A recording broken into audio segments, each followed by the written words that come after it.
ప్రభునామానికి మహిమ కలుగును గాక. మీ అందరికీ నా హృదయపూర్వక వందనాలు. ఏంది అన్న ఎక్కడి నుంచి తీసాడంటున్నారా? ఒక చిన్న పని చేస్తా నేను ఈ వీడియో ఇక్కడ తీయాల్సి వచ్చింది.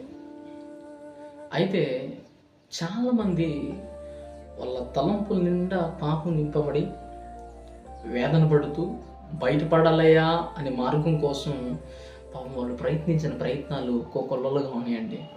నిజంగా అరే నేను చేయకూడదు అనుకున్నాను కదా, ఎందుకు ఈ పాపంలో చిక్కబడ్డాను, నేను చాలా పొరపాటు చేశానే అని ఎన్నోసార్లు వాళ్ళు ఏకాంతంగా వెళ్ళి ఏడ్చుకున్న రోజులు బహుశా ఎక్కువగా ఉండొచ్చు.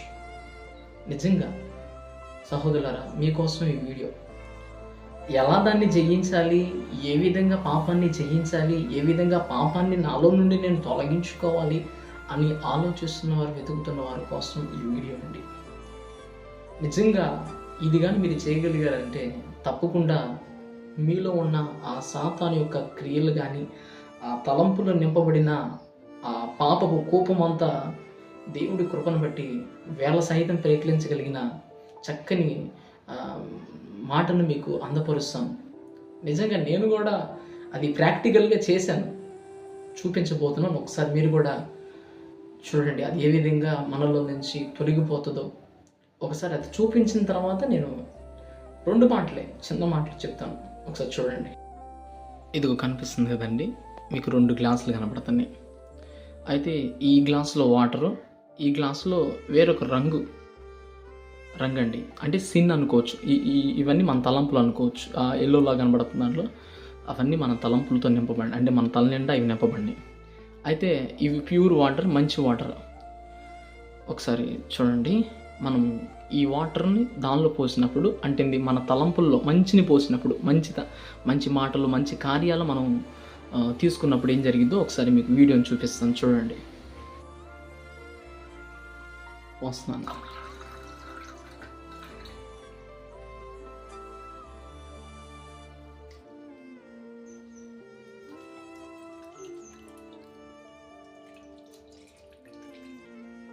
చూడండి, వేరే పెద్ద తీసుకుందాం, అంటే వాటర్ దాంట్లో పోయటం కుదరలేదు కాబట్టి వేరే ఒకటి తీసుకుందాం.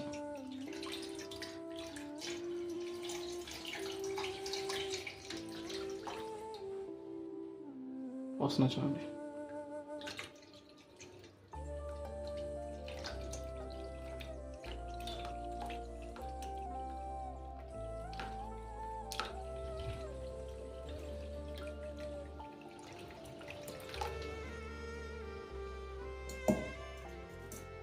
చూడండి, వాటర్ మారినాయా మారలేదా? మారినాయి కదా, చూసారా కదా.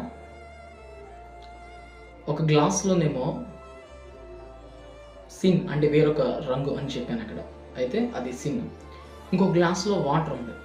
అయితే ఈ సిన్, అంటే ఈ గ్లాస్లో ఉన్న సిన్ అంత ఏంటంటే మన బ్రెయిన్ అనుకోండి, సపోజ్ మన ఆలోచన, మన హృదయం అనుకోండి.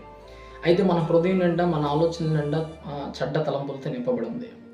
అయితే వేరొక మంచి నీరుని పోయటం అక్కడ మనం గమనిస్తూ ఉన్నాం. పోసిన తర్వాత ఏమవుతుందంటే మనలో ఉన్న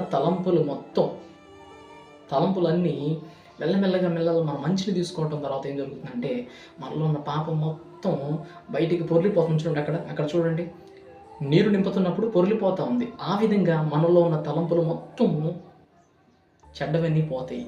అది ఎప్పుడు అంటే మనం మంచి మాటలు తీసుకున్నప్పుడు, మంచిని మనం తీసుకున్నప్పుడు, మంచి చేత మనం నింపబడినప్పుడు అవంతా అలా జరుగుతుంది. మంచి అంటే ఏంటండి? చెడ్డ సహవాసం చేయకుండా మంచి సహవాసంలో దేవునితో అంటకట్టబడి, దేవునితో ప్రయాణించినప్పుడు దేవుని ఆలోచన చేత నింపబడి, దేవుని మాట వినుట ద్వారా విశ్వాసం అధికమవుతుంది. అలా దేవుని మాట ఏం చెప్తున్నాడు, దేవుడు ఏం చేయమంటున్నాడు, దేవుడు ఎలా నడవమంటున్నాడు, దేవుడు ఏ విధంగా ఆయనతో కలవమంటున్నాడు, ఏ విధంగా కలిస్తే ఆయనతో అమేకం అవ్వగలుగుతాం, వాటన్నిటిని గురించి మనం పదే మనము వాటిని మనం ఆ గ్లాసులో మంచినీరు పోసినట్టుగా మనం పోసుకున్నాం అనుకో, చెడు అనేది మనలో, చెడ్డ తలంపులను మనలో ఈ గ్లాసులో లేనట్టుగానే మనలో కూడా ఉండవండి.